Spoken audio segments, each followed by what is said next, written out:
KBS 열린 토론.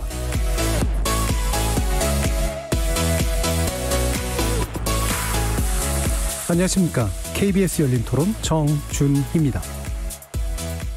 교제살인은 똑같은 폭력이고 범죄인 거죠. 흉악한 범죄인 거죠. 가족이라든지 경찰들이 개인사라고 치부해서 경시하는 것은 절대 있을 수는 없다고 생각을 합니다. 너무 화나죠. 너무 화나죠. 내가 피해자가 될 수 있는 상황이거든요. 아무도 몰라요. 남녀의 문제가 아니라 그거는 그냥 사회적 이슈로 봐야 될 것 같고요. 그냥 강한 사람이 약자한테 가해야 하는 거예요. 그리고 또 타인들도 그걸 도우려고 하질 않는 것 같아요. 제가 그걸 직접 종로에서 목격을 한 적이 있거든요. 예전에도 여자를 질질 끌고 가서 폭행하는데도 아무도 도와주지 않았어요. 여자가 살려달라고 하는데도. 그러니까 남자는 우리 문제니까 끼어들지 말라고 그런 식으로 하니까 어느 누구도 도와줄 수도 없고 그 여자가 얼마나 공포스럽겠어요. 최근에 얼마 전에 부산에서도 지하 상가에서 남성분이 휴대폰을 안 보여준다는 이유로 때린 영상들도 있었고, 사실 그렇게 데이트 폭력을 당하게 되면 받은 쪽은 여자든 남자든 간에 엄청난 트라우마와 육체적인 장애나 이런 걸로 또 나타날 수 있고 인생 자체가 어떻게 보면 어그러지는 일이 될 수 있는 거거든요. 여자를 때리면 여자도 남자를 물론 때릴 수도 있고, 때리면 일단 감옥에 간다, 형을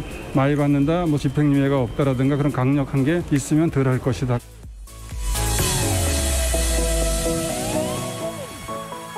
거리에서 만나본 시민들의 목소리 잘 들어보셨습니까? 오늘 토론 주제는 사랑의 탈을 쓴 폭력, 스토킹, 데이트 폭력의 실태와 대책입니다. 사랑이라는 이름으로 저지르는 폭력은 절대 용납될 수 없습니다. 그럼에도 아직도 우리 사회는 사랑과 실연을 이유로 행해지는 폭력이 마치 사랑의 눈먼자의 행동인 양 취급하기도 합니다. 이런 모습은 관련 판결 경향에서도 나타나고 있는데요. 연인 폭력 사건 관련 판례를 살펴보면 상대방을 죽도록 때린 범죄자가 고의나 미필적 고의를 입증하지 못했다는 이유로 평균 5.4년의 형량에 처해진 것으로 나타납니다. 또 물리적 폭력이 동반되지 않은 스토킹 범죄에 대한 형량은 더더욱 미약한데요. 프로바둑 선수 조혜연 씨는 40대 남성에게 1년 동안 스토킹을 당했지만 관련 처벌 조항이 없다는 이유로 이 가해자는 벌금 5만 원의 경범죄 처분을 받았습니다. 이를 해결할 스토킹 처벌법은 21년 넘게 국회를 못 넘어서고 있죠. 한때 교제했거나 한창 교제 중이던 남성에 의해 목숨을 잃는 여성이 열흘에 한 명꼴이라는 충격적인 수치까지 제시되고 있는 지금, KBS 열린 토론에서는 세 분의 전문가와 함께 살인으로까지 이어지는 스토킹 및 데이트 폭력의 실태를 짚어보고 관련 대책 강구해보는 시간 갖겠습니다. KBS 열린 토론은 여러분이 주인공입니다. 문자로 참여하실 분은 샵 9730으로 의견 남겨주십시오. 단문은 50원, 장문은 100원의 정보 이용료가 붙습니다.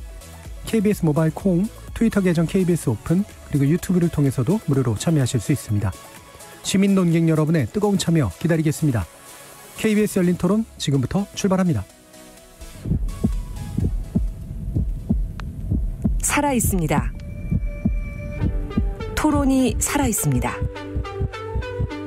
살아있는 토론, KBS 열린 토론. 토론은 라디오가 진짜입니다. 진짜 토론, KBS 열린 토론.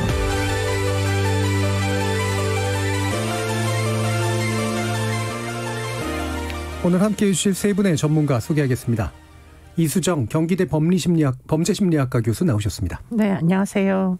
자, 그리고 교제살인 특별기획물로 주목받고 계시죠? 이주연 오마이뉴스 독립편집부 기자 자리하셨습니다. 네, 안녕하세요. 그리고 송란희 한국여성의 전화 사무처장 함께하셨습니다. 네, 안녕하세요. 자, 본격적인 이야기 나누기 전에 일단 용어에 대해서 말씀 나누고 시작할 텐데요. 제가 앞에서 이제 제목을 통해 또 데이트 폭력이라는 말을 썼습니다만 이 단어가 상황을 정확하게 규정하지 못한다라는 그런 지적과 비판도 종종 나오죠. 이별살인이 젠더폭력이라는 용어도 대안으로 제시되기도 하는데요. 이건 역시 또 명확한가 그렇지 않은가라는 생각들이 있을 수가 있어서 이 부분에 관련해서 의견 들어보고 시작하겠습니다. 먼저 이수정 교수님께 여쭙겠습니다. 네, 지금 여러 가지 용어가 혼용되어서 사용이 되고 있어서 이 용어에 대한 통일은 틀림없이 필요하다, 네. 이런 생각이 듭니다. 그런데 어찌 되었든지 간에 이제 사귀는 관계 또는 그 사귀다가 이제 헤어진 그런 이제 상황에서 일어나는 폭력 사건들에 대하여 사실은 지금 포괄적으로 이제 일어나는 것들을 지금 젠더 폭력 또는 이제 최근에 교제 중 폭력 또는 뭐 교제 중 인명 피해가 났을 때는 살인, 교제 살인 이렇게 이제 부르자. 네. 왜냐하면 기존에 이제 데이트 폭력이나 데이트 살인 뭐 이런 식으로 이제 데이트자를 넣게 되면은 사람들이 이제 사실은 기존의 폭력이나 상해나 뭐 형법에 규정한 살인죄나 별로 다르지가 않은데요. 양상은. 네. 그런데 이제 서로 간에 이제 어떤 관계 특성 때문에 굉장히 그 심각성을 평가절하해가지고 생각들을 많이 하기 때문에 용어의 규정부터 좀 변경을 하자 이런 논의들이 있는 것으로 알고 있습니다. 예. 네. 데이트는 이제 특정 상황에 관련된 거고 이 교제라든가 이런 말로 표현될 수 있는 어떤 연인 간 관계 문제의 본질에 대해서 좀 짚어주는 그런 용어의 통일과 변경이 필요하다라는 의견이셨습니다. 송라인 사무처장님 어떻게 생각하세요? 데이트 폭력은 저희 한국여성의전화 2006년부터 캠페인 하면서 이제 본격적으로 일상화가 좀 되기 시작한 용어인데요. 이 폭력이 모르는 관계나 뭐 가정 안에서 발생하는 게 아니라 데이트 관계를 매개로도 일어난다. 그리고 얘는 중요하고 심각한 문제다라는 거를 좀 가시화시키기 위해서 이제 그 용어를 채택해서 썼는데 동시에 이제 이 데이트가 앞에 붙으면서 이 폭력의 심각성을 가린다는 비판도 받아왔습니다. 그래서 지금 오마이뉴스에서 뭐 교제폭력이라든가 뭐 이런 단어로 변경하는 것에 어떤 의도나 이런 것들은 충분히 공감이 되고요. 근데 이제 교제폭력을 썼을 때는 뭐 이성 교제만을 전제로 하는 것 같은 느낌이 또 들기도 하고 그리고 저희가 데이트 폭력이라는 말을 썼을 때는 교제의 순간뿐만이 아니라 그런 교제의 가능성을 염두에 둔 관계도 같이 포괄하려고 좀 폭넓게 썼던 것이라는 뭐 맥락이 있긴 있는데요. 이 용어는 어쨌든지 간에 그런 친밀성에 기반한 관계에서 발생하는 폭력이 잘 드러나도록 하는 용어로 계속 만들어나고 그런 용어를 저희가 같이 쓸 수 있으면 좋을 것 같습니다. 그리고 약간 안전이별, 이별살인 같은 경우에는 이 폭력의 특징이 이제 이별할 때 좀 심해지니까 그런 특성에 기반해서 나온 단어라고 볼 수는 있겠는데요. 그러면서 더불어 안전이별 뭐 이런 말들이 나왔는데 저는 이 용어들이 피해자가 스스로 결국은 안전을 담보하면서 이별해야 된다. 피해자 조심해야 된다라는 의미로 전달될 우려가 있다. 그래서 그런 용어는 좀 가급적이면 안 쓰려고 하고 있습니다. 뭐 각각의 이제 단어들이 가지는 장단점도 분명히 있는데 가장 포괄적으로 쓸 수 있는 단어를 일단 만들어야 되고 그게 이제 또 사회화가 되면 이제 그 안에 명확한 이제 의미들이 이제 같이 따라 붙겠죠. 이주연 기자님이 지금 언급 주신 대로 기획 제목을 이제 교제 살인이라고 하셨고 그 안에도 이제 이런 것이 필요한 이유에 대해서 또 얘기를 해주셨잖아요. 말씀 부탁드릴게요. 제가 올 초부터 이제 판결문을 수집해서 이거 봤는데요. 사실 굉장히 충격적인 내용이 너무 많았습니다. 너무 많이 죽고 있었고 또 잔혹하게 죽고 있어서 이런 죽음을 어떻게 하면 더 정확하게 표현할까 이것을 좀 많이 고민을 했었던 것 같아요. 그래서 저희는 고민 끝에 그러니까 범죄인데 이거는 근데 데이트라는 걸 붙는 순간 이게 그냥 굉장히 협소한 남녀 간의 문제로 좁혀진다라고 생각을 해서 이게 범죄고 살인이다라는 점을 좀 강조하고 싶어서 교제살인이라고 명명하게 되었습니다. 사실 그 이전부터도 보니까 이런 그 교제 폭력 내지 뭐 데이트 폭력이라고 불리우는 것들에 연관된 기사들이 오마이뉴스에 좀 많이 나오기도 했던데 이번에 이제 보니까 이것도 저널리즘 형식적으로도 좀 저는 되게 특이했었어요. 제가 언론학을 연구하다 보니까 상당히 잘 만들어진 기획 기사다라는 생각이 들었는데 나름대로 이런 동기가 있으셨을 거 아니에요? 시작점은 그냥 보도자료였어요. 그 2016년부터 2018년까지 데이트 폭력으로 사망한 여성의 숫자가 51명이다. 이것이 경찰청 통계다라는 보도자료가 있었는데 이게 정말 51명일까? 라는 생각이 들더라고요. 51명보다 더 많을 것 같은데 보도에 나오는 것만 봐도 그 숫자가 그 이상일 것 같은데 라는 생각을 하게 됐고 거기에 착안해서 이제 보도를 시작하게 되었습니다. 그러니까 실제로 경찰이 발표한 수치를 보면 이게 체감되거나 또는 적어도 보도로 다뤄진 것들을 보면 분명히 그 이상일 것 같다. 실제로 이상이다라는 발견을 하신 거죠. 그렇습니다. 저희가 법원의 판결서 인터넷 열람 시스템이 있어요. 거기 이제 키워드를 조합해서 2016년부터 2018년까지 그 남성이 여성을 죽인 사건, 그러니까 교제 중에 남성이 여성을 죽인 사건을 찾아봤더니 모두 108건으로 조사가 됐습니다.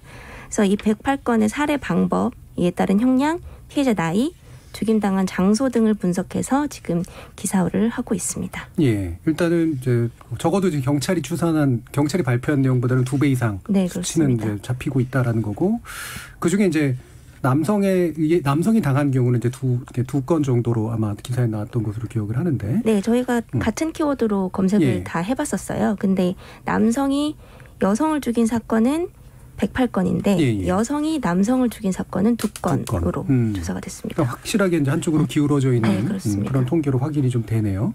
그럼 실제로 송란희 사무처장님께서 이제 여성의 전화에서 이런 문제들을 좀 많이 다루실 거 아니에요? 상담도 하시고. 예, 어떻든가요? 그 비중도 되게 많이 느껴지실 테고.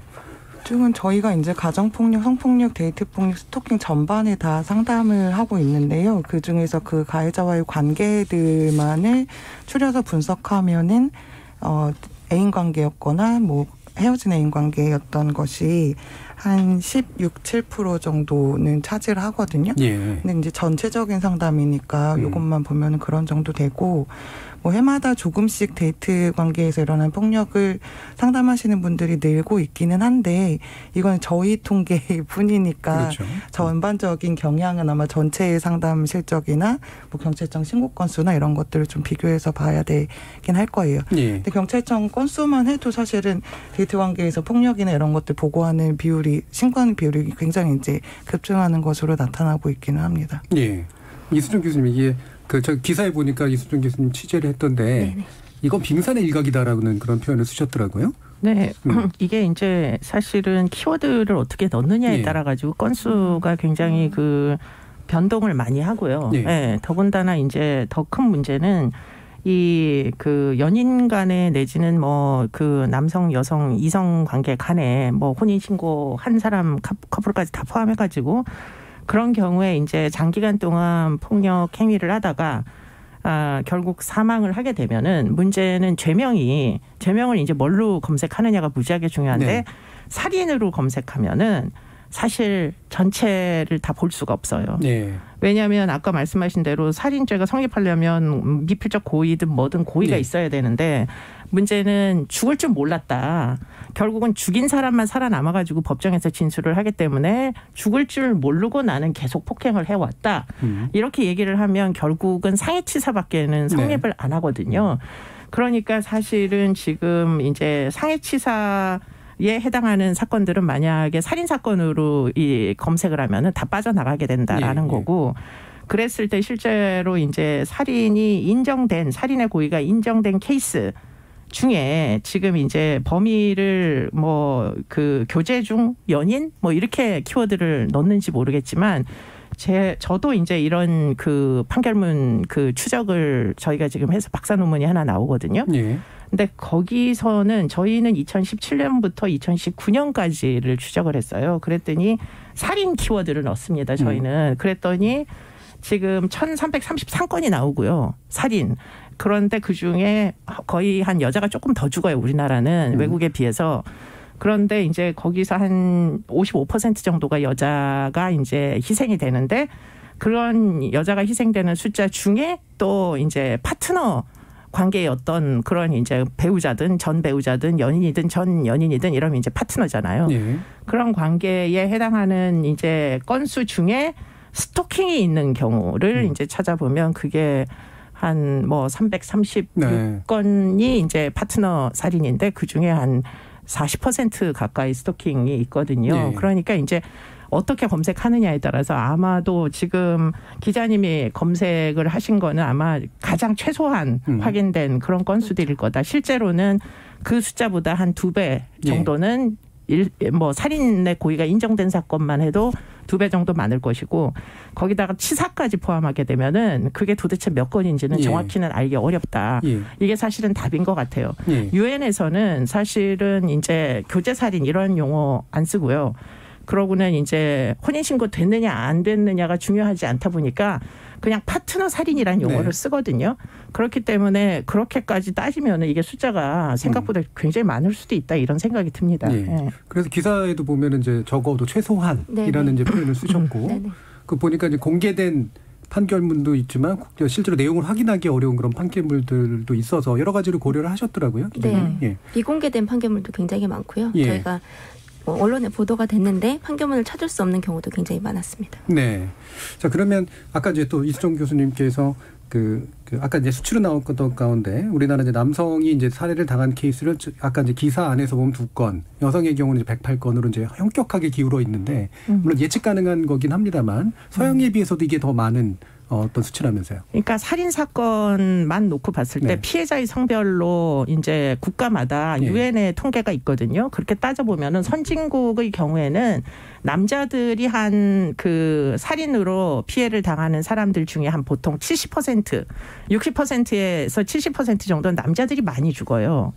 그런데 왜 남자들이, 우리나라는 여자들이 더 많이 죽는데 왜 외국은 남자들이 더 많이 죽느냐 하고 생각을 해보면 남자들이 흉악범죄에는 훨씬 더 많이 가담하죠. 그렇겠죠. 조직폭력배도 남자들이 많고 총기도 남자들이 더 많이 갖고 다니고 뭐 마약범죄에도 마약 조직에도 남자들이 더 많고 이러다 보니까 사실은 남자들이 범죄에 가담해서 죽을 확률은 여자들보다는 상대적으로 더 높은 게 너무 당연하겠죠. 여자들이 총 갖고 다니는 사람 별로 없잖아요.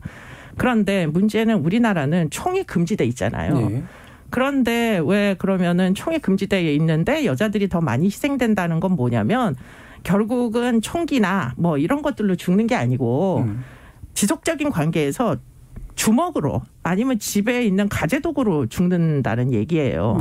그렇기 때문에 이건 어쩌면 더 예견 가능하고 그리고는 사실은 충분히 개입 가능성이 있는데 총이 아니니까 치명적인 도구는 아니잖아요. 그런데 이게 이제 방치해 놓다 보니까 여자들이 오히려 남자들보다 더 많이 죽는 꼴이 나는, 어떻게 보면은 총기도 없고 마약도 없는 굉장히 안전한 나라에서 오히려 여자들이 더 많이 죽고 있다는 건 굉장히 넌센스다. 그래서 사실은 유엔에서도 한국에서 이렇게 파트너 살인이 상대적으로 비율적으로 보면 여자들을 많이 죽게 만드는 이유가 되는 데에 주목을 하고 있고요. 그렇기 때문에 이제 유엔에서 권고하는 게 있어요. 뭐냐면 피해자, 가해자의 관계지표, 인명피해가 있을 때 관계지표를 꼭 통계치에다가 좀 입력을 해달라. 그런데 우리나라는 살인사건 입력에는 피해자, 가해자 관계를 입력하지만 치사에는 피해자, 가해자의 관계를 입력을 안 해요. 메타데이터가 없다는 얘기네요. 그렇죠. 그러니까 도대체 몇 명의 여자들이 파트너에 의해 가지고 두드려 맞다가 결국은 사망에 이르는데 죄명은 살인죄가 적용 안 되는 치사가 몇 명이나 되는지 결코 알 수 없는 거죠, 지금. 그 말씀 또 들어보니까 이제 서양 같은 경우에 만약에 이제 총기로 사람을 죽이게 되면 뭐 살인으로 그냥 명백히 성립되잖아요. 근데 그렇지 않은 살해 도구로 하게 되면 그게 치사로 분류될 가능성도 꽤 있겠네요. 외국의 경우에. 그러니까 우리나라의 경우에. 우리나라의 경우에는 그렇죠. 근데 외국의 경우에는 지금 우리나라처럼 이제 상해치사로 죽는 사건이 만약에 미국 그 재판부에 의해서 재판이 된다. 그러면 그건 최소한 세컨 디그리 머더가 되거든요. 적어도 살인이 된다. 그런데 우리나라는 머더로 취급 안 해주는 거죠. 그런 또 이제 사법부에서의 판단의 방식도 또 상당히 또 문제가 있을 수 있겠는데, 그러면 지금 이런 식으로 이제 사망에 이르는 폭력이 행사되는 경우가 아까 이제 이별 살인 얘기 나왔었으니까 이별을 통보하거나 경찰에 신고했을 경우에, 그러니까 이제 더 강하게 감정적으로 보복하게 되는 성향들이 나타난다라고 들었거든요. 실제로 아마 그럴 것 같긴 합니다만. 이 폭력이 한 번 일어나는 게 아니라 지속적이고 그리고 반복적으로 일어난다는 면을 좀 주목을 해야 될 것 같고요. 그러면서 사실 폭력 자체가 스스로 진화하고 발전한다, 그 양상 자체가. 그런데 이 폭력의 목적은 피해자 완전히 통제하고 가해자가 고립시키는 것을 목적으로 하고 있는데, 이 피해자 가해자를 떠나려고 한다거나 아니면 경찰 신고 등을 통해서 외부의 도움을 요청한다거나 하면 그 가해자의 목적에 위배되는 그런 행위잖아요. 그러다 보니까 그런 행위들을 이제 못하게 하려고 폭력이 더 심각해지는 경향은 있죠. 아무래도 이제 분명히 그럴 것 같은데, 또 게다가 좀 놀라운 건 이주영 기자님께서 아마 써주신 내용에도 나오는 것 같은데, 경찰 신고 후 48시간 내 사망 사례, 이게 적지 않다라는 거, 이 부분 굉장히 좀 눈여겨봐야 될 부분인 것 같아요. 네. 저희가 조사한 바에 따르면 경찰에 신고한 후 48시간 안에 사망한 여성이 108건 중에 3건이 있었습니다. 가해자의 폭행 협박에 시달리던 그 피해자가 이제 경찰에 신고를 했고, 조사를 받고 나온 다음 날 가해자가 이제 불산을 준비해서 피해자의 얼굴을 뿌렸고 결국 사망에 이르게 한 사건이었는데요. 그러니까 조사받은 지 44시간 36분 만에 남자가 술에 술에 취해서 피해자를 때리는 일이 잦았다고 하는데 그때마다 이제 피해자는 일일이 신고를 했다고 해요. 그래서 이 남자는 경찰 조사를 받고 돌아와서 여성을 칼로 찔러서 살해를 했습니다. 그래서 이런 식으로 3명의 여성이 죽음을 당했는데요. 이 48시간의 범위를 조금 더 확장을 하면 피해자를 상대로 폭행을 했거나 뭐 주거 침입 등을 했거나 이런 범죄가 저질러진 이후에 형사 입건된 경우가 그 19건에 달했습니다. 그러니까 108건 중에 19명은 저희는 적어도 살릴 수 있었던 게 아닌가라는 생각을 하게 되더라고요. 이 부분이 아마 뒤에서도 아마 제도적 대안 논의할 때 하겠습니다만 이게 연인 간에 벌어지는 이 일이 무서운 이유가 바로 이제 이런 측면인 것 같아요. 그러니까 분명히 서로 면식인 상태이고 감정적으로도 훨씬 더 이제 증폭이 되고 그러니까 이 부분을 다룰 때 경찰이 다룰 때 훨씬 더 조심해서 다뤄야 되는데 그냥 이제 풀어줘가지고 생긴 문제들이 크잖아요. 그래서 이제 아마 예방할 수 있었던 살인의 케이스도 있었다라고 얘기해 주신 것 같은데 이런 수사기관이나 사법기관이 이런 식의 연인 간 폭력을 부는 문제가 분명히 좀 왜곡돼 있다라고 좀 보시나요?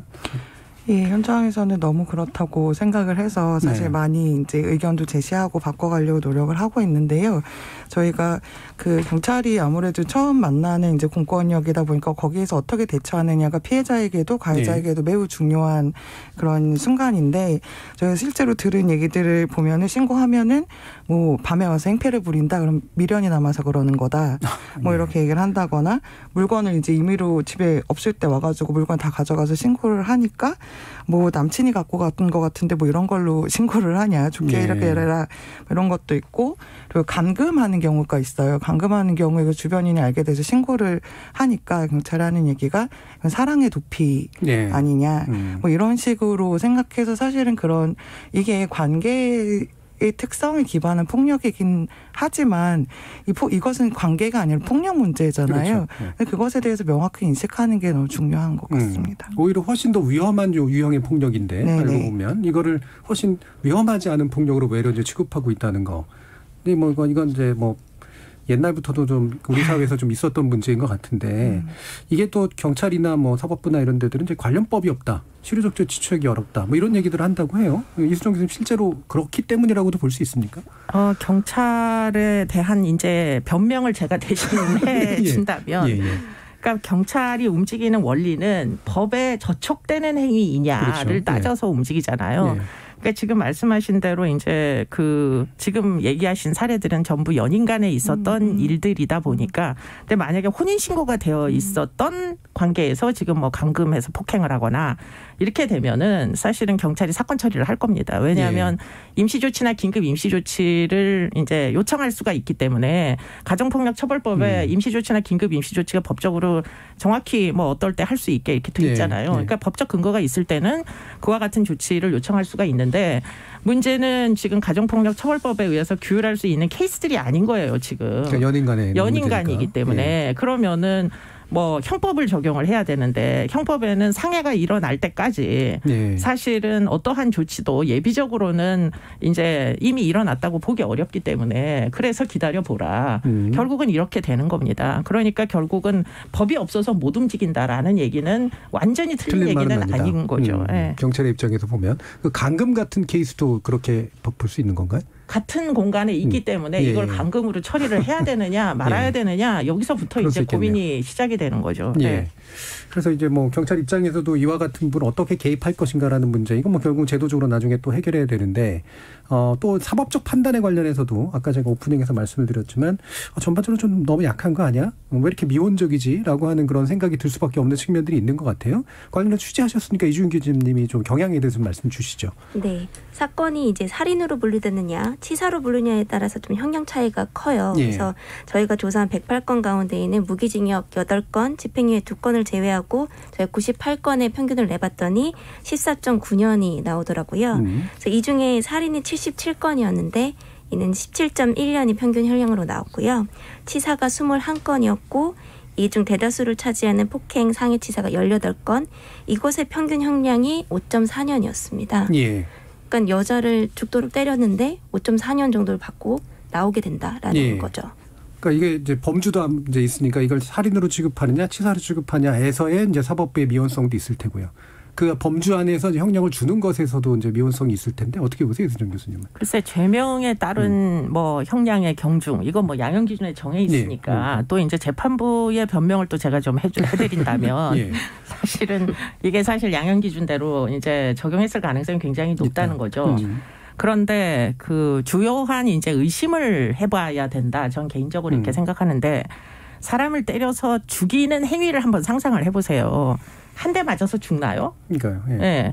그러니까 이거는 이렇게 때리다가는 죽을 수도 있겠구나라는 것을 머릿속으로 염두에 두고 또는 폭행을 하다가 자기 화에 자기가 이기지 못하여 결국에는 죽어라 그러고 이제 패는 거죠. 그래서 결국 숨을 더 이상 안 쉬게 되는데 그러면 이 사람이 이렇게 때리다가는 결국 뭐 발로 밟고 막 흉기로 찌르고 막 이랬다가는 결국은 숨을 이제 더 이상 쉬지 않을지도 모른다는 생각 자체를 못했다는 거잖아요. 치사란 얘기는. 정말 못할 수 있겠는가. 지능이 정상인데 어떻게 못할 수 있는가. 저는 그건 못할 수가 뭐 있다고 생각지 않아요. 그렇기 때문에 이건 미필적 고의에 의한 살인, 다시 말해서 세컨 디그리 머더 정도까지 머더란 말이에요. 그런데 왜 그러면 재판부는 왜 그러면 피해자의 입장은 왜 고려하지 않는가. 이걸 곰곰이 생각해 보면 결국은 대한민국의 사법 철학의 가장 중요한 부분은 뭐냐면 결국 피고인에게 억울함이 없도록 재판을 해야 되거든요. 그럼 죽은 피해자는 말할 기회가 없는 거예요. 그렇기 때문에 피고인은 피고인대로 본인이 죽일 의도가 없었다는 걸 정말 전력을 다해서 입증을 할 거잖아요. 그런데 피해자는 말없이 결국 피고인이 주장하는 바에 의해서 사건이 조율되고 그래서 결국은 형량까지 죄명까지 이제 뭐 영향을 받는 거죠. 그러면 이런 절차를 그냥 그대로 두고 놔둘 것이냐. 전 이 부분에서 결국은 피해자 중심주의가 이 이제 사법 철학에 끼어들지 않으면 앞으로도 내내 지금 기자님 말씀하신 대로 저런 판례는 사실은 양형 기준에서 크게 벗어난 판례가 아니에요. 잘못됐다는 걸 아무도 인식하지 못하는 채로 계속 이런 식으로 아마 재판할 겁니다. 그러니까 결국 범주를 어디로 두느냐에서부터 이제 생길 수 있는 그런 문제잖아요. 말씀처럼 이제 피고인에 대해서 뭐 불리하지 않게 하는 건 사법적으로 필요하겠지만 증언할 수 없는 피해자의 경우에 바로 이 부분은 좀 철학이 바뀌지 않으면 해결되지 않은 문제일 것 같은데 실제로 취재하시면서 이런 상당히 좀 문제가 있다 이거는 판단 과정에서 이렇게 좀 느끼시는 그런 사례들이 좀 있던가요? 사실 저도 사건을 취재를 하면서 판사가 피해자의 고통에 공감을 하느냐 아니면 가해자의 변명에 공감을 하느냐 이거에 따라 양형이 굉장히 많이 차이가 난다라고 생각이 들었어요. 그래서 어떤 사건 같은 경우는 가해자가 피해자를 죽일 수밖에 없었던 이유를 한 페이지에 걸쳐서 이 여자는 이렇게 나쁜 여자였기 때문에 이 남자가 죽였다라는 설명을 한 판결문도 있었어요. 그래서 역시 형량도 굉장히 낮았고요. 그런 걸 보면 이 판사님이 사실 성인지 감수성이 어느 정도 갖고 계시냐에 따라서 그걸 기준으로 피해자가 얼마나 고통받았냐에 공감을 하신다면 양형이 좀 놀라는 거고 이 가해자가 죽일 수밖에 없었겠네라고 하는 부분에 공감을 한다면 양형이 내려가는 그런 상황을 볼 수 있었습니다. 뭐 예를 들면 화가 나서라든가 뭐 그런 판결문에 이제 보면 격분해서 그런 식으로 이제 뭔가 그 피고인의 쪽에 마음적으로 기우는 그런 상태들로 보이는 그런 판결물들도 꽤 아마 있었던 것 같은데요. 근데 이제 그럴 때 일반적으로 많이 의심하는 대목이 뭐냐면 여자가 외도를 했다. 그래서 자기가 어쩔 수 없이 뭐 이런 이제 나쁜 여자에 대한 어떤 징벌적 차원에서 자기가 이제 폭행을 했는데 뭐 죽을 줄은 몰랐다. 너무 전형적인 그 스토리잖아요.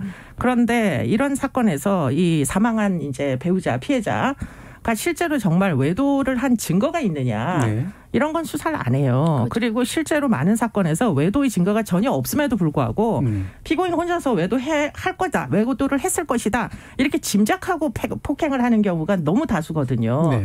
그러니까 결국은 살아남은 사람들의 주장에 의해 가지고 외도를 한 적도 없고 억울하게 사망한 여자가 외도한 나쁜 여자가 돼가지고 결국에는 또 다른 그 억울함을 또 이제 사법 재판으로 다시 또 당하는 거죠. 수사 단계에서의 부실성이나 적극적이지 못함이 또 사실 근본적으로 또 문제도 될 수 있겠네요. 그렇습니다. 참 또 한 가지 이게 이제 살인 이외에도 스토킹 문제를 또 일단 짚어야 되는데 송나인 처장님께서 이게 스토킹 관련해서 좀 많이 접해보신 그런 폭력 사례라든가 경향이라든가 이런 거 좀 말씀 주시죠. 스토킹은 사실은 뭐 별도로 존재할 수도 있는데 전반적으로는 이런 파트너들과의 폭력에서는 저는 거의 같이 일어나는 거라고 보는데요. 왜냐하면 이 파트너 폭력의 가장 특징은 상대에 대한 통제거든요. 통제가 어떤 식으로 나타나냐. 그럼 뭐 어디 가는 데마다 따라다닌다. 뭐 맨날 핸드폰 검사를 한다. 뭐 이런 식으로도 같이 병행돼서 나타나기 때문에 이 피해자의 자유로운 어떤 자기가 생활을 할 권리를 침해한다는 의미에서는 이 파트너들 간에 벌어지는 폭력에는 사실은 다 거의 다 포함되어 있다. 이렇게 볼 수 있을 것 같아요. 예. 제 기억에 90년대 즈음부터인가 후반 즈음부터인가 스토킹이란 말이 우리 사회에 좀 등장해서 비로소 이제 기존에 사랑 행위하는 다른 어떤 행위다라고 하는 약간 폭력성에 대한 인식은 시작이 됐던 것 같은데 아직까지도 이제 사실은 해결이 안 되는 문제들이 굉장히 많은데요. 실제 사례들 이주연 기자님께서 취재하신 부분 보면 이 스토킹으로 인한 그 피해 사례 같은 게 또 어떤 게 있었습니까? 저희가 조사한 그 108건 가운데에서 여성이 이제 교제를 중단하자라고 요구했다라는 게 이제 판결문에 명시된 것이 30건이 있었어요. 적어도 30건은 헤어진 상태에서 발생한 일이라고 보여지는 거죠.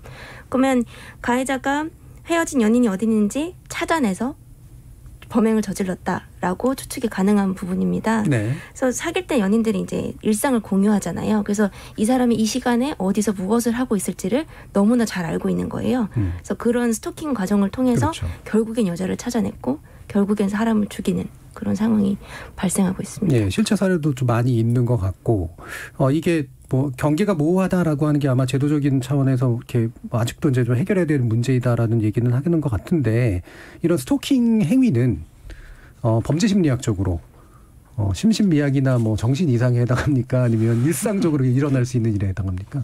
일상적이라는 그 용어가 뭔지는 잘 모르겠지만 아까 누구든 할 수 있는. 네네네.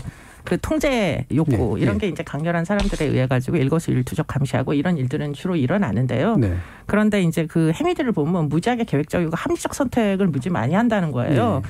그렇기 때문에 진짜 뭐 어떤 정신적인 취약성이 있는 분들은 이렇게 계획적이고 치밀하게 스토킹을 계획을 해서 자신의 행동을 조절하면서 상대방이 몰라야 될 거 아니에요. 그렇게 통제력이 없어요. 네. 네. 그러니까 심신미약에 해당하지 않아요. 그런데 이제 이분들은 자신의 그런 인지적인 에너지를 모두 상대방을 감시하고 괴롭히는 데다 다 쓸 작정을 하는 거죠. 그렇기 때문에 이거는 법률적으로 처벌을 해야지 이건 무슨 치료적으로 상담을 하거나 이래서 고쳐질 수 있는 게 아닙니다. 예. 네. 그러니까 대충 뭐 이렇게 얘기 나눠가지고 경감시키고 이럴 문제가 아니라는 그런 건 말씀이시죠? 전혀 아닌 것 같아요. 예. 그러면 여기 이제 이 스토킹 그래서 이제 지금 처벌 수위 문제 아까 이제 제가 오프닝 때 말씀드렸던 게 이제 벌금 5만 원. 이게 실제 사례인 거로 저도 이제 기사로 확인을 했는데 이게 실제로 관련 법령이 없어서 그런 거죠, 이수정 교수님? 네, 뭐 경범죄 처벌법에 지금 이제 지속적 괴롭힘으로 처벌하는데 그게 이제 뭐 평균 8만 원 벌금, 쓰레기 무단 투기 정도밖에는 벌금이 안 나오죠. 네. 뭐 관련해서 뭐 취재 당시라든가 이런데 이런 사례들을 좀 보시나요? 저희가 사실은 이 스토킹 처벌법을 제정하려고 이제 법안을 만들어 보기도 하고 의원실에도 많이 제출해서 그동안 수없이 많이 발의가 돼왔던 그런 내용인데요. 그 법률의 사실 핵심적인 내용은 이 범죄가 일어나는 시점을 어떻게 볼 것이냐. 지금은 따라다니거나 쫓아다니거나 이런 거는 그 정도는 범죄가 됐다라고 보기 어렵다라는 인식이잖아요. 근데 사실은 그런 행위들이 더욱더 심각해지지 않도록 예방적 차원이라는 조치가 사실은 되게 중요한 거고, 그래서 이 법률에서 핵심적으로 요구하는 경찰이 사실 많이 개입할 수 있게 해달라, 초기에. 얘는 결국에는 살인으로 이어질 수밖에 없으니 그렇게 되기 전에 미연을 방지할 수 있는 여러 가지 피해자 보호할 수 있는 장치들을 좀 마련하자라는 게 이 법의 취지인데 뭐 해마다 될 것 같다 이러면서 20년이 넘게 지금 안 되고 있습니다. 저도 그 이유가 너무 궁금합니다. 그러니까 스토킹이 심각해진 상태로 가면 바로 이제 살인으로 또까지 이어지는 경우들이 많기 때문에 사실 초기 단계에서 뭔가 제압이나 개입이 이루어져야 되는데 그 부분이 굉장히 모호하게 지금 받아들여지고 있다는 거죠. 네. 그러면 이제 피해자들에 관련된 또 그 심리랄까 뭐 이런 것도 좀 알아봐야 될 것 같은데요. 이주연 기자님이 이제 그 피해 여성들의 재판 과정에서 가해자를 용서하는 경우들이 꽤 있었다라고 기사에 쓰신 것 같은데 어떤 내용들인가요? 수사기관이나 법정에서 처벌 불원 의사를 밝힌 사례가 있었던 건데요.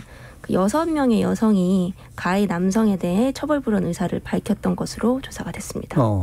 처벌 불원 의사를. 네. 이런 일들은 충분히 납득 가능한 거라고 볼 수 있을까요? 어떻습니까? 그러니까 처벌 불원이 두 가지 진로 구분이 되는데 진정 이 사람을 용서해서 처벌 불원을 하는 경우가 있고요. 무서워서. 처벌 불원을 안 하면 그렇죠. 이 사람이 정말 죽이러 올 수도 있기 때문에 두려움 때문에 처벌 불원을 할 수도 있어요. 그렇기 때문에 그것을 구분을 해야 되는데 현재 감경인자로만 들어가 있지 사실은 처벌 불원이다 하면은 진짜 이게 진정성 있는 불원의 뜻인지 아닌지는 간별하지 않습니다. 네. 그게 이제 문제일 수 있는 거죠. 의사만 표현되면 감경 사유로 이제 반영이 된다는 그렇습니다. 말씀이시죠? 가정폭력처벌법의 반의사 불벌죄하고 똑같은 기능을 지금 하는 거예요. 결국에는 말씀처럼 그럼 피해자가 사실은 무서워서 그냥 어쩔 수 없이 하게 되는 말들이 선처로 바뀌게 되는 현상 같은 거 이런 것도 분명히 좀 있는 것 같네요. 그러면 지금 이제 아까 이제 스토킹 범죄 관련된 입법 지연 이유나 이런 건 좀 이따가 이제 2부 들어가면서 남인순 의원 전화 인터뷰로 좀 살펴보고요. 그동안 들어온 청취자 문자 들어보고 가겠습니다. 김성희 문자 캐스터. 네, 지금까지 청취자 여러분이 보내주신 문자들 소개합니다. 먼저 유튜브 청취자 원희님.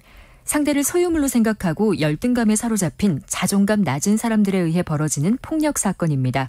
데이트라는 단어와는 어울리지 않네요. 콩아이디 이미정님. 이렇게 폭력에 관대한 사법부가 있을까요? 언제까지 폭력에 대한 판결을 이런 식으로 할 건지. 폭력은 현재의 나를 피폐하게 할 뿐더러 그 이후 인생을 흔드는 심각한 트라우마가 됩니다. 이어서 콩아이디 정윤지님. 남성의 여성에 대한 폭력. 도와주고 싶어도 상대방에게 고소당할 수 있어 도와주기를 꺼리게 됩니다. 유튜브 청취자 조이오케이님, 스토킹은 정신병적인 증상입니다. 처벌과 함께 정신치료가 병행돼야 한다고 봅니다. 끝으로 콩아이디 9803님, 오마이뉴스 기사 잘 보고 있습니다. 피해자는 매를 맞아야 경찰의 보호를 받을 수 있는 현실. 경찰 수사와 재판을 받은 후에도 보복 범죄가 발생하는 상황. 너무 끔찍하네요. 피해자의 입장에서 수사하고 판결해야 한다고 봅니다. 라고 보내주셨습니다. 네, 이 시간은 영상으로도 생중계하고 있습니다. 유튜브에 들어가셔서 KBS 1라디오 또는 KBS 열린 토론을 검색하시면 지금 바로 토론하는 모습 보실 수 있습니다. 방송을 듣고 계신 여러분이 시민 논객입니다. 계속해서 청취자 여러분의 날카로운 시선과 의견 보내주세요. 지금까지 문자캐스터 김상희였습니다. 토론이 세상을 바꿀 수는 없습니다. 하지만 토론 없이 바꿀 수 있는 세상은 어디에도 없습니다.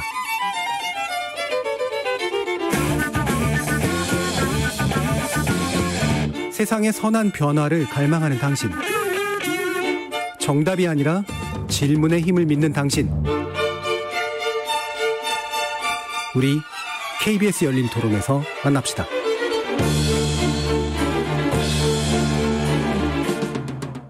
KBS 열린 토론, 오늘은 사랑의 탈을 쓴 폭력, 스토킹, 그리고 데이트 폭력의 실태와 대책이라는 주제로 송란희 한국여성의전화 사무처장, 이주연 오마이뉴스 독립편집부 기자, 이수정 경기대 범죄심리학과 교수, 이렇게 세 분과 함께하고 있습니다.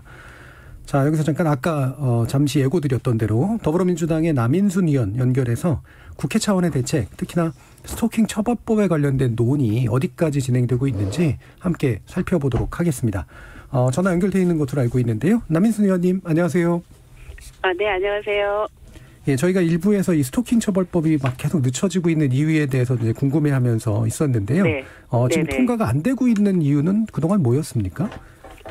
예, 지난 21년 동안 스토킹 처벌법이 계속 발의는 됐었는데요. 이제 통과가 안 됐었습니다. 아마 그동안은 이 범죄로 보지 않았던 시각이 있었던 것 같고요. 2013년부터는 이제 경범죄에 포함되긴 했지만, 어쨌든 이 별도의 어떤 특례법을 만들어서 그 처벌을 해야 된다라고 하는 것에 대한 그 공감대 형성이 좀 안 됐던 것 같습니다. 근데 어쨌든 2018년부터 정부에서 스토킹 범죄 처벌 특례법 제정에 대해서 대안을 만들겠다라고 얘기를 했고, 그래서 20대 국회에서는 좀 처리가 되지 않을까라고 기대를 했었는데, 그때는 또 그 잠정 조치와 관련해서 이제 이것을 경찰이 청구할 수 있는 부분, 사법경찰이 청구할 수 있는 부분과 검사를 경유해야 되는 부분에 대해서 좀 논쟁이 좀 있었습니다. 그래서 그게 좀 그 정부 부처 간에 좀 조정이 안 됐고요.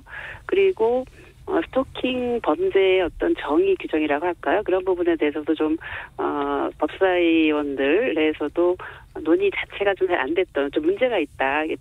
그 스토킹 범죄의 정의가 좀 모호하다. 뭐 이런 것들 때문에 제대로 상정이 좀 안 됐었습니다. 근데 지금은 현재 정부 부서 안에서도 어느 정도 좀 조정이 돼서 그 정부 안이 이제 국회로 곧 오는 것으로 알고 있고요. 지금도 7건의 스토킹 범죄 처벌법이 21대 국회에 발의가 됐기 때문에 이번만큼은 좀 처리가 될 수 있지 않을까. 저도 관심을 많이 갖고 지금 계속 법사위원회 논의를 하고 있는 중입니다. 예.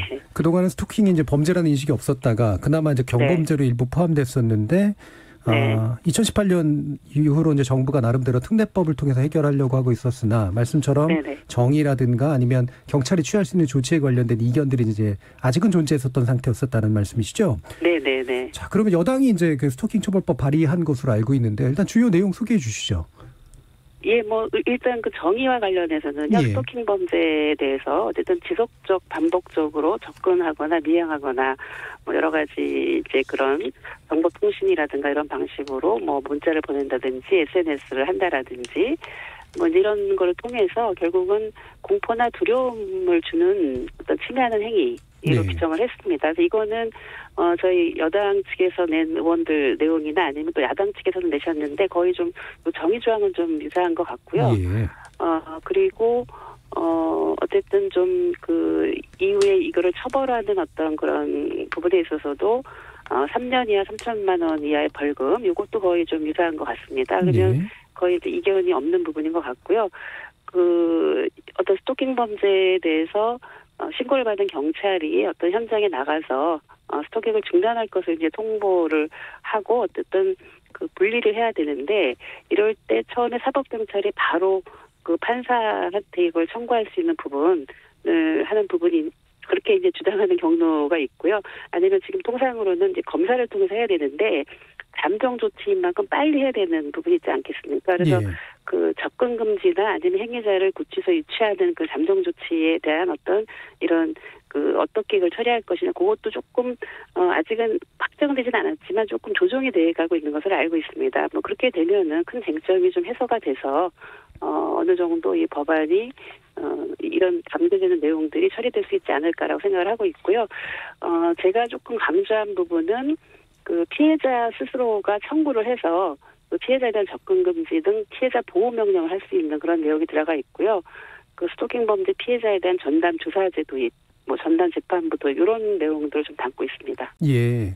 그러면 일단 정의 조항은 어느 정도 여야 간에 큰 차이가 없는 그런 부분이 좀 되는 것 같고 지속적이고 이제 지속적인 형태로 이제 공포나 위협을 가하는 그런 행위. 그다음에 처벌도 3년 이하 또는 3천만 원 이하의 벌금. 3천만 원 이하의 벌금. 예, 그렇게 정도로 대략 합의되는데 이제 문제는 아마 잠정 조치겠네요. 경찰이 직접 할 수 있으냐, 아니면 검찰을 거쳐야 되느냐. 그리고 말씀처럼 좀 더 보완적인 조치들, 이제 전담 조사 내지 집합부를 설치할 거냐, 어떻게 할 거냐, 뭐 이런 부분들에서 아마 사후 조정이 좀 남아 있는 것 같은데.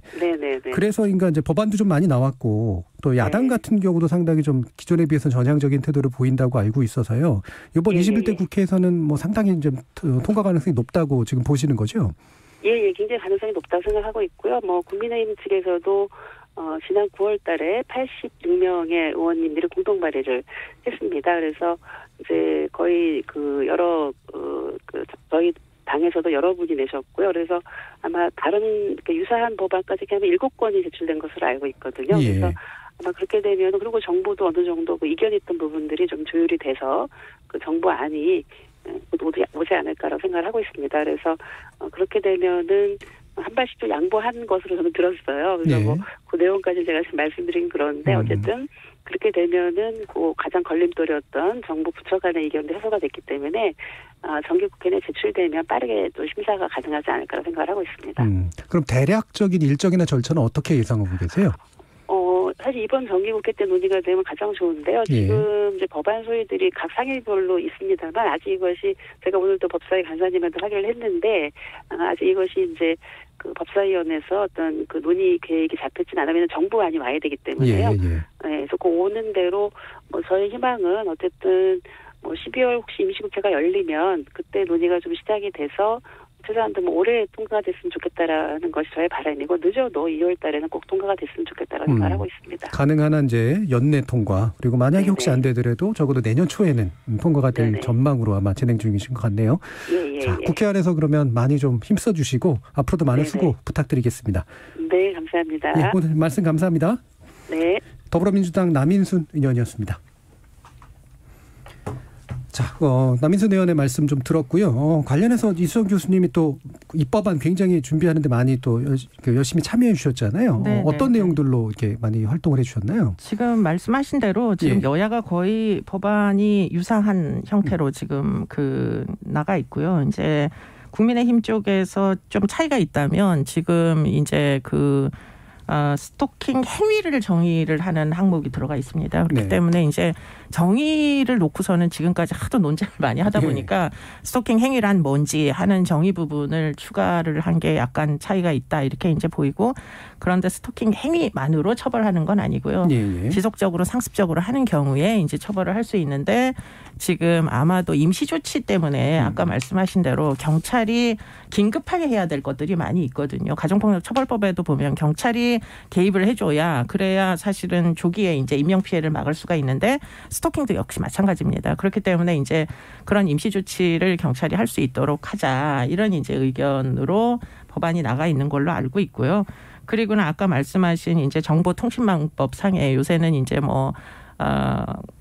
온라인으로도 얼마든지 이제 그렇죠. 괴롭힐 수가 있기 메신저라든가. 때문에 그렇기 때문에 그런 부분도 지금 다 포함이 되어 있습니다. 그리고 지금 추가로 논의되는 게 뭐냐면 임시조치가 있는데요. 가정폭력처벌법도 마찬가지인데 임시조치를 또 다 위반을 하세요, 이분들이. 그래서 임시조치가 실효를 갖기가 무지하게 어려워가지고 만약에 100m 접근 금지를 했다. 그러면은 지켜야 될 거잖아요. 안 지키면 결국 과태료를 내는데 내 돈 내고 내가 괴롭히는데 무슨 상관이냐 이러면서 또 다 임시조치를 위반을 하세요. 네. 그래서 임시조치를 위반할 때 형사처벌을 할 수가 있어야 되는데 구속을 시켜야 될 수 있는데 그렇죠. 네. 그런데 문제는 가정법원으로 보낼 경우에 이게 이제 형사부가 없어요. 가정법원은. 그러다 보니까 임시조치를 상습 위반한 케이스를 형사법원으로 보내다가 문제는 그게 굉장히 시간이 많이 걸리거든요. 그래서 3개월이나 걸리는데 그 사이에 이제 피해자가 죽는 겁니다. 예. 그래서 지금 또 다른 이제 법률 중에 그러면 이 임시조치 상습 위반을 어떻게 할 거냐 해서 희망사항은 법원 조직법을 개편을 해가지고 가정법원에 형사처분을 할 수 있는 법원을 하나 더 쓰면 좋겠다. 예. 그런데 이제 그 법원이 꼭 전담 재판부가 돼야 되는 건 아니고 지금 가정법원에서 해야 되는 임시조치 위반자들에 대한 형사처벌 건이 아동학대 처벌법에도 있고 가정폭력 처벌법에도 있고 지금 만약에 스토킹 방지법이 올라가면 그것도 역시 가정법원으로 가면 형사부가 있다면 급히 임시조치 위반자를 형사처분을 결국은 검사가 필요한데요. 예. 검사를 파견을 보내면 되니까 사건의 성격을 이제 형사 사건으로 바꿔가지고서는 검사가 청구를 해서 그 가정법원 내에 판사가 결국 선고하는 형태로 이렇게 좀 할 수가 있으면은 그러면 굳이 이 세 개의 모든 전담 법원을 다 둘 필요가 없이 형사부 한 재판부에서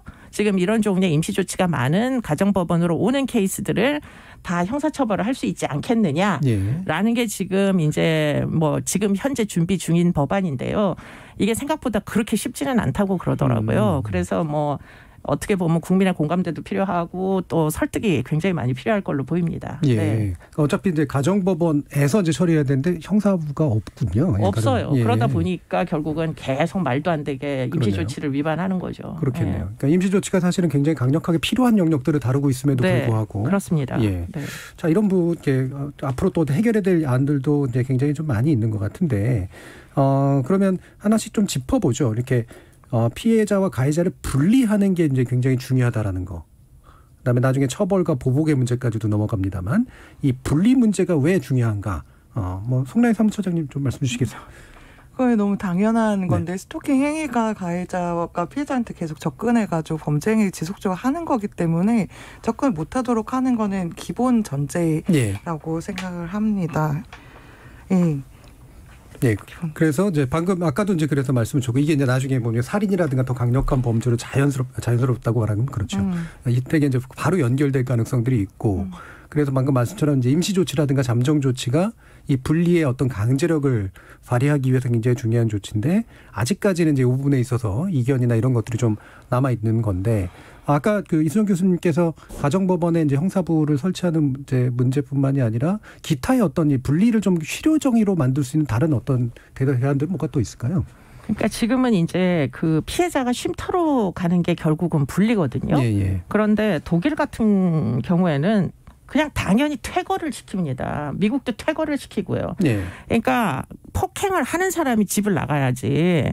뭐 지금 연인 관계도 마찬가지예요. 동거하고 있는데 폭행을 하는 사람이 그 거주지를 떠나야지. 왜 여성이 피신을 해가지고 어디에 쥐두새도 모르게 숨어 있어야 되고 그 행적은 결국은 이 가해자들은 계속 추적하고 왜 그런 일이 벌어지게 놔두는지 잘 이해가 안 됩니다. 그렇기 때문에 퇴거 명령 같은 것들을 좀 더 법원이 자유롭게 선고할 수 있게 하려면 아까도 얘기한 대로 법원에서 어떤 적법한 절차를 거쳐가지고 그런 좀 어떻게 보면 우리나라에서 퇴거 명령을 내리는 거는 좀 굉장히 쉽지 않은 일이거든요. 네. 이게 주택의 조건이나 이런 것들이 해외랑은 달라가지고 예. 그러니까 그렇게 되려면 사실은 뭐 형사부를 좀 둘 수가 있으면은 뭐 구속을 시키든 퇴거 명령을 내리든 좀 더 강력하게 처분할 수 있지 않을까 그런 기대를 하는 거죠. 예. 네. 그렇죠. 저도 독일의 그 퇴거 명령이 사실은 입법 의도나 이런 것들 매우 타당하기 때문에 실제로 어떻게 되고 있는가 관심이 많아가지고 현장 그 독일에 물어봤는데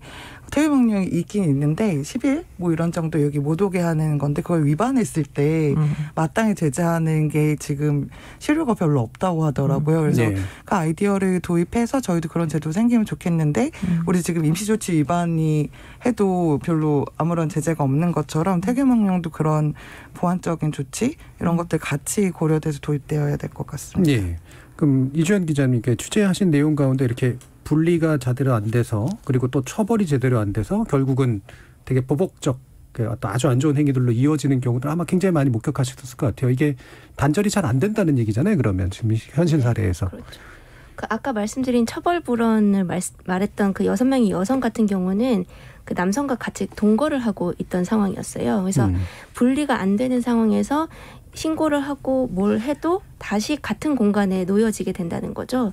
그렇기 때문에 이 남자가 어떤 보복 조치를 취할까 그런 두려움 때문에 이 사람이 처벌 불원을 한 것이 아닐까라고 생각이 추측이 되는 부분인데 그래서 신고를 했다라는 것만으로도 너무 격분을 해서 이것을 이유로 사망한 여성도 굉장히 많았었고요. 예. 심지어 이제 여자를 때려서 경찰서를 갔는데 그 남자가 경찰서에서 여자를 또 폭행하고 나중에는 종국엔 사망에 이르게 한 그런 사건들도 있었습니다. 참 뭐 이런 사안들을 볼 때마다 이게 참 훨씬 더 심각한 문제다라고 하는 그런 생각이 드는데 아까 지금 법률 안에 보면 처벌 측면에서 지금 얘기되고 있는 거는 이제 3년 이하의 징역이나 3천만 원 이하의 벌금 정도로 지금 얘기가 됐잖아요. 흉기를 사용하면 5년 이하의 흉기를 징역, 사용하면 5천만 원 이하의 벌금. 네. 스토킹의 경우도. 네, 네.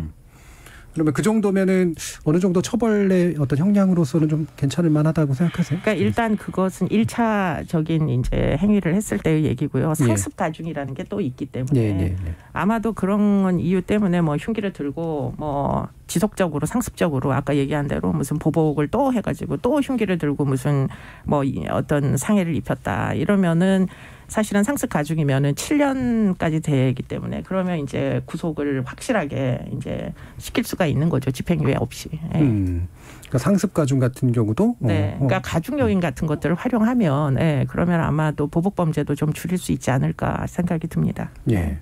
이주연 기자님, 그 보복 범죄 사례들 몇 가지 더 얘기해 주셨는데, 좀 우리가 좀 주목할 만한 또 다른 어떤 보복 범죄 유형이라든가 사례 같은 게 좀 더 있나요? 보복 범죄는 사실 어떤 여성이 신고를 했다는 것 자체만으로 남성이 굉장히 격분을 해. 네가 감히 나를 경찰에 신고해? 이런 식의 사고를 하기 때문에 그래서 그걸로 더 때리고 그걸로 더 흥분하고 그래서 더 격분하고 결국 그래서 찔러서 죽이거나 목을 졸라서 죽이거나 그런 상황이 계속 반복되고 있습니다. 예. 그러면 이게 초기에 이제 스토킹 관련해서 이제 분리 문제나 뭐 기타 이제 그런 교제 범죄라든가 이런 데서 나타날 수 있는 부분들에 대한 여러 가지 조치들이 필요한 것 같은데 아까 이제 나온 것들을 보면 처벌받고 난 후에도 찾아와가지고 이렇게 더 강하게 하는 경우들, 심지어 살인에 이르는 경우도 이런 거 있잖아요. 네. 이런 건 참 곤란할 것 같아요. 이게 처벌만으로 또 안 되는 거라서. 근데 이제 그게 우리나라의 경우에 또 이제 그 피해자 얘기를 할 수밖에 없는 게 지금 조두순도 만기 출소하면 그러니까요. 피해자 보호 안 되잖아요. 예, 똑같죠. 예, 똑같습니다. 예, 그러니까 다른 범죄들도 마찬가지인 거죠. 그렇기 때문에 우리나라의 사법 철학을 피해자 중심주의로 진짜 바꾸죠. 총체적인 이 변화를 하지 않는 이상 피해자들의 신변 안전은 담보되기가 지금 현재로서는 굉장히 어렵다. 네, 그런 생각이 듭니다. 네. 어떠세요, 처장님은? 예, 저도 마찬가지로 진짜 사법 철학이라는 게 과연 뭘까, 뭘 우선에 두는 것일까에 대한 얘기가 많이 되어야 될 것 같고요. 데이트 폭력 같은 경우에는 사례도 많이 축적되지 않았고 별도로 또 집계하지도 않아서 통계 같은 것을 저희가 대면서 얘기하기 굉장히 어려운데, 저는 이제 나중에 형량 문제도 되게 중요하지만 애초에 기소를 얼마나 할 거냐. 법률 너무너무 잘 만들어놨지만 기소하지 않으면 아무런 효과가 없잖아요. 지금 가정폭력 같은 경우에도 굉장히 뭐 정교하게 할 수 있는 다양한 조치들이 많이 들어가 있기는 한데 기소율이 10%가 안 된단 말이에요. 네. 그 10% 안 되는 거 가지고 뭐 이렇게 저렇게 해봤자라는 거죠. 그래서 애초에 이 문제를 심각하게 보고 기소를 해주셔야 되는데 그렇지 않다면 스토킹 범죄도 뭐 처벌법이 생기든 안 생기든 간에 실제로 피해자를 과연 보호할 수 있을 것이냐라는 또 다른 차원의 문제가 남아있는 것 같아요. 그럼 이렇게 특례법의 조항이 만들어지고 정의가 되고 그다음에 개입할 수 있는 가능성이 열리면 아까 이제 말씀하신 이제 경찰의 변명 요인이 좀 사라지긴 하나요? 네, 저는 그렇게 생각합니다. 일단 법을 만들어주고 처벌하라고, 그러니까 조치를 취하라고 해야지 법도 없는데 경찰이 재량권을 발휘하라라고 하는 거는 좀 경찰에게는 부당한 일이 아닌가 이런 생각이 듭니다. 네. 그러면 이제 이게 경찰에서 그 문제가 해결이 되다 이제 검찰에서도 뭔가 태도도 바뀌고 기소할 가능성도 높아질 거 아니에요. 그렇죠. 경찰이 송치를 해줘야 검사가 이제 뭐를 처리할 수가 있는데 뭐 전반적으로 법률이 있어야 이것도 이제 기소를 해야 되는 사건이구나라는 깨달음이 이제 올 수가 있는 거죠. 네. 그러면 뭐 세 분 생각하시기에 이거 먼저 이주영 기자님께 여쭤봐야 될 텐데 취재 과정에서 보면 피해자들을 이제 보시거나 그러면 이런 이제 제도라든가 이런 데에서 뭔가 가장 아쉽다거나 아니면 바라는 바가 있다거나 이런 식의 이야기들도 꽤 나왔을 것 같거든요. 어떻습니까?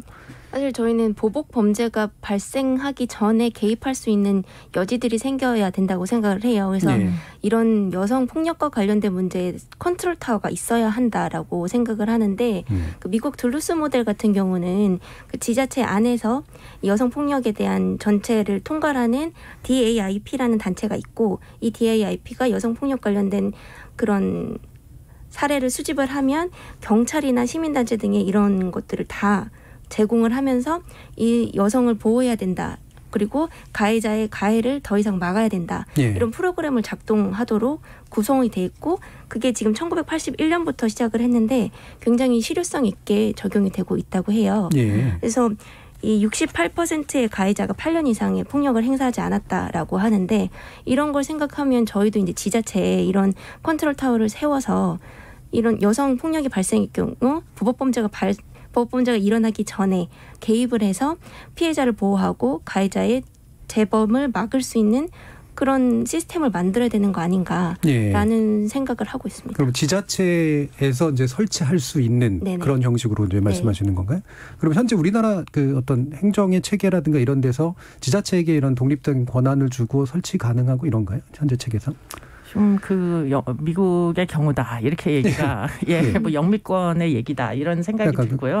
아까도 얘기한 대로 우리나라는 피해자 중심주의가 아직까지 뭐 이렇게 일반적이지가 않습니다. 그러다 보니까 지자체마저도 사실 범죄 피해자에 대한 예산이 없어요. 그렇기 때문에 이번에도 안산시에서 피해자 이사 비용 대지 못하지 않습니까? 그런 것처럼 일단은 피해자가 보호받아야 될 대상이지 가해자가 적법한 절차에 따라서 재판을 받는 것만이 다가 아니다. 이 생각이 일단 먼저 수용이 돼야 되고요. 그리고는 지금 전례가 있죠. 아동학대 사건. 지자체로 넘어갔는데 지금 지자체마다 몸살을 앓고 있습니다. 지금 제대로 잘 안 돼요. 아동학대 치사 사건 계속 늘고 있고 아동학대 사건만 3만 건이 넘게 지금 증가 추세이기만 해요. 그러니까 지자체가 강제권이 없기 때문입니다. 그래서 여성에 대한 폭력도 지자체에다가 맡겨놓는 거 저는 좀 신뢰하지 않는다. 네, 좀 그런 생각이 있습니다. 예. 지금 그 둘루스랑 비슷할 둘루스가 이제 경찰, 검찰, 판사, 보호관찰서, 그다음에 시민단체 다 모여서 제가 거기 사람들 인터뷰를 해봤는데 그 전날 일어났던 이 관련 사례들을 싹 리뷰를 한대요. 그 다음날. 그래서 어떤 지원이 필요한지 피해자한테 이런 것들 찾아서 제공하고 있다고 해서 굉장히 놀랍다. 한국에서도 저랬으면 좋겠는데 했는데 한국이 이와 비슷한 게 있긴 해요. 아동 여성 보호 지역연대? 정확한 플레임이 아여연대라고 저희 불렀는데 그것도 이제 지역 시민단체, 경찰, 지자체 이렇게 모여가지고 케이스를 이제 분석하고 지원하는 걸 하긴 하는데 그토록 활발하지 않고요. 활발하지 않고 그냥 모여서 어떻게 할까 뭐 이런 정도를 가끔 하는 정도의 수준이라서 뭐 예산도 당연히 없고요. 그래서 그 정도 강력하게 기능하기 좀 어려울 것 같기는 해요. 현재 상황에서는. 네, 보통 이제 제가 토론을 진행하면서 보다 보면 이제 언제나 이제 제도적 대책 나올 때 컨트롤 타워 부재 정말 많이 나오는 말이거든요. 그래서 이게 이제 이 관련 당사자들 입장에서 보면 누군가가 이게 딱 꽉 쥐고 모든 어떤 예산도 쥐고 그다음에 처리도 다 할 수 있도록 해주면 되게 좋은데 이게 이제 또 국가 전체로 그 어떤 군영하는 그런 입장에서 보면 이게 얼마만큼의 이제 실효성이나 중요성을 지니는가라는 어떤 우선순위의 문제가 좀 작동을 하잖아요. 이수정 교수님이 관련 정책에 또 많이 참여해 보셨으니까 이런 컨트롤 타워라든가 이런 거에 대한 어떤 수립 가능성 또는 필요성 어떻게 보세요? 근데 이제 우리나라의 경우에는 이제 모든 권한이 딱 그 사법기관에만 집중돼 있어요. 네. 강제력은 모두 사법기관에 있습니다. 그렇기 때문에 지자체조차도 사실은 강제력이 있는 기관이라고 보기 어려워요. 그러니까 결국에는 만약에 그게 현행법이라면 저는 일단 법을 만들어주고 경찰과 검찰이 제대로 이제 사건을 처리하도록 계속 푸시를 하고 그리고 나서 법원 단계에서 양형도 좀 더 엄벌을 할 수 있게 피해자 보호도 보복 범죄를 염려하면서 적절히 잘 이제 법원에서 기능할 수 있게 이렇게 해주는 게 일단은 우선이다 이런 생각이 듭니다. 뭐 우리나라가 굉장히 선진국 같이 우리가 느낄지 모르겠지만 여성폭력 방지와 연관된 많은 법률들은 사실 논의가 미국이나 영국의 한 80년대 정도에서 논의하던 걸 지금 하고 있다고 보시면 됩니다. 그렇기 때문에 갈 길이 너무 멀어요. 그래서 지자체의 기능, 여성폭력 방지를 위한 지자체의 기능을 기대하기에는 실효적이지가 않다. 그냥 지자체만큼이라도 자기네들끼리 성폭력 하지 말고 열심히 잘 운영이 됐으면 좋겠다. 그 조직 안에만 잘 해도 괜찮다. 저는 이렇게 생각합니다. 그렇죠. 그 내부의 문제도 사실 스스로 심각한 경우들이 많으니까. 그러니까 말씀을 들어보면 결국 우리나라의 어떤 여성폭력 이런 이제 젠더폭력 내지 아니면 가정폭력 또는 이런 교제범죄라든가 이런 것들을 바라보는 시각 자체가 사실은 굉장히 초보적인 수준이라서 그렇습니다. 입법이 안 되고 있고 또 입법이 안 되니까 행정력이나 사법이 움직일 수 있는 어떤 여지가 굉장히 적고 그러니까 일단 법부터 만들어주고 사법부가 어떻게 하는지를 보면서 이제 이후에 기타의 제도들을 보완하는 그런 어떤 단계적인 방식들이 현실적이지 않은가 이런 말씀이세요. 자 그러면 송란희 처장님께 한국 여성의 전화에서 이제 뭐 또 많은 경험들을 가지고 계시니까 제가 알기로 이 대응 요령을 담은 책자 이거를 발간하셨다면서요? 캠페인도 벌이시고 계시고요. 이게 뭐 그냥 정부에서의 이런 관심이 별로 없으니까 민간에서 계속 관심을 가지고 촉구하는 것밖에 없는데요. 근본적으로는 가해자가 되지 않는 것에 대해서 인식을 해야 되는데 사법적으로 처벌이 너무 미약하다 보니까 사실은 가해자 처벌은 사법부가 다 갖고 있는 건데 이 부분을 저희가 얘기를 할 수가 없잖아요. 그래서 이제 피해자분들한테 혹시라도 이런 일이 생기면 그다음에 어떻게 해야 되는지를 안내를 해드리는데요. 이거는 결코 자기가 잘못해서 일어난 일이 아니고 그리고 이 범죄의 끝은 자신을 완전히 고립시키는 게 목적이 있기 때문에 얘기하셔야 된다. 그게 사실은 최고의 방법이다. 그럼 누구한테 얘기할 거냐. 그러면 뭐가 됐든지 간에 경찰에 신고하셔라. 그리고 상담기관에 도움 요청하셔라. 지금 전국적으로 가정폭력, 성폭력 상담소가 합하면 한 300~400개소가 되는데요. 데이트폭력, 스토킹 상담하게 되어 있거든요. 상담을 하시고 적절한 지금 부족하지만 자원을 연계해서 받을 수 있도록 하시고 그리고 긴급전화, 여성긴급전화 1366도 이용하셔서 얘기하셔라 이렇게 얘기하고 있습니다.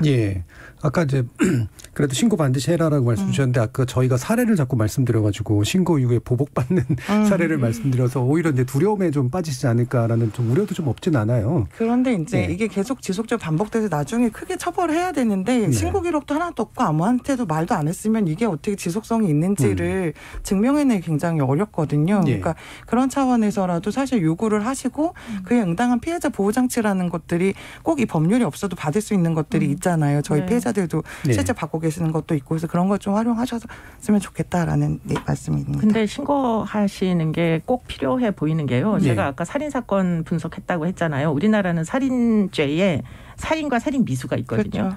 그 두 개를 가르는 기준이 있는데 생명이라도 건지려면 신고했던 사건에서 생명 건지는 경우가 훨씬 더 많더라고요. 스마트워치라도 받아서 쥐고 있고 여성 단체에 미리 이제 좀 얘기해서 금방 오게 이렇게 하는 경우 이런 경우가 살인이 성공하기가 어려워요.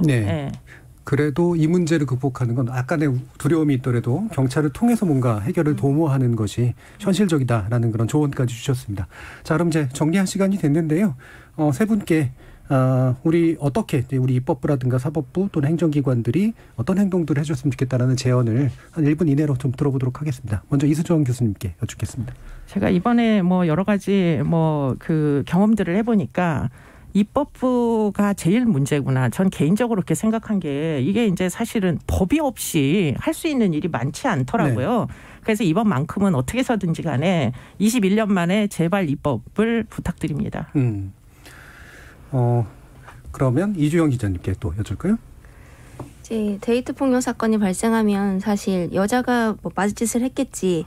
왜 안 해줬어? 왜 용서해줬어? 이러면서 여자한테 피해를 이렇게 그 책임을 전가하는 내용 그런 댓글 반응 이런 것들이 사실 굉장히 많아요. 그래서 근데 이 사람들은 이 남자가 다 알고 있기 때문에 도망칠 곳이 없어서 헤어질 수가 없고 그렇게 몰리다가 죽임을 당한 경우가 너무 많거든요. 그래서 저는 이 여성분들은 정말 죄가 없다. 그 얘기를 좀 마지막으로 강조를 드리고 싶고 그리고 이 여성들이 여전히 법 바깥에 놓여 있다는 게 저는 가장 안타까웠던 점이었어요. 그래서 저도 이제 법의 보호를 여성들이 제대로 받을 수 있도록 그런 입법이 하루빨리 마련됐으면 좋겠다라는 바람을 전하겠습니다. 예. 마지막으로 송나인 처장님. 저는 이제 입법부의 강력한 노력 저도 촉구하는 바이고요. 그렇지만 기존에 있는 법률만으로이라도 제대로 작동됐으면 좋겠다. 그때 사법부에게 말씀드리고 싶은 것은 모르는 사람에 의해서 폭력이 당하면 이 사람을 피하고 집에 돌아와서 안식을 취할 수가 있는데 이 범죄의 특징은 그 가해자랑 계속 일상을 함께 한다는 데 있거든요. 그럼 어떤 게 더 중하겠는가 어떤 게 더 위험하겠는가 이런 부분들을 상식적으로 잘 고려를 해 주시기를 부탁드립니다. 상식적으로. 지금 저기 3288님께서 국민청원 받아서 피해자 입장으로 죄를 다스립시다. 공감 추천입니다. 이수정 교수님 부탁드려요라고 메시지를 주셨는데요. 입법자는 아직 아니셔서 직접 하지는 못하겠지만 많은 정책 작업에 노력을 해주시고 계시니까 앞으로도 많이 기여해 주시려고 생각을 합니다. 자, 그럼 KBS 열린 토론 오늘 순서는 이것으로 모두 마무리하겠습니다.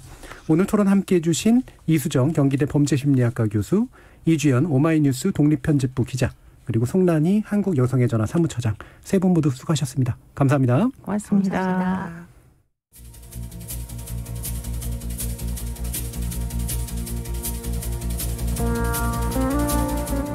아동학대나 존속살해 등에 대해 우리 사회가 더 무거운 처벌을 가해야 하는 이유는 가장 약한 존재들이 의존하는 최초의 관계이자 최후의 피신처인 가족과 가정을 오히려 세상에서 가장 끔찍한 곳으로 뒤바꾸는 최악의 범죄이기 때문입니다. 교제폭력, 특히나 이별이나 배신을 이유 삼아 가하는 폭력은 가장 비열하고 끔찍한 방식으로 사랑을 배반하는 행동일 뿐입니다. 한때 연인이었다는 이유로 죽어야 했던 그리고 죽을지도 모를 수많은 생명을 위해 입법자의 조속한 대처, 사법부의 단호한 판결, 그리고 행정부의 치밀한 조치를 촉구합니다. 지금까지 KBS 열린 토론 정준이었습니다.